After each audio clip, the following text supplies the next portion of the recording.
One of the biggest things that you have to take into account when you're looking at a multifamily housing is there's a delicate balance going on within that community on whose needs you need to adhere to.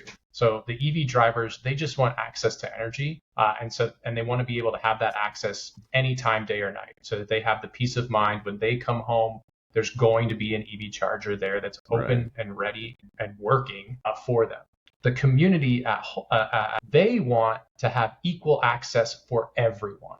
So they don't want some people getting special access or being able to just park their car all day and night in the one EV charging spot. They want everybody to have the same access. And then the property owner, they have the most complicated kind of need, which is they don't want to be the ones paying for your electricity. I always bring this up. I'm like, would you expect your landlord to fill up your car with gas? And the answer is always no. And so, it's the same problem. They don't want to be filling your car up with energy either. So they want to be able to recoup the cost of energy. And then sometimes they want to make a little bit of return on their investment because the infrastructure that they had to put in is rather expensive. Even with incentive funds, sometimes it gets pretty expensive. So you have to be able to balance all of those things when you're bringing in a charging system. And that's what's made this market particularly difficult, especially on the front end side of cost. The front end capital expenditures that you're going to need to bring in EV charging stations without incentives are often really, really onerous.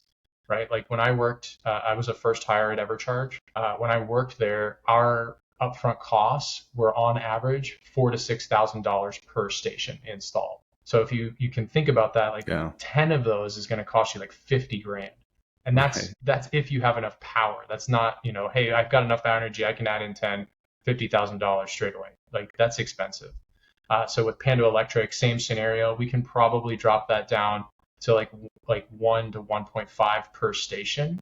So you're seeing like a pretty significant reduction there. And then the more complicated things get, if they're power limited scenarios, there's no panel space, those types of scenarios, that's where we start to see those 70% deep cuts because we're able to daisy chain, we're able to use our power management system to install more stations than would have been able to.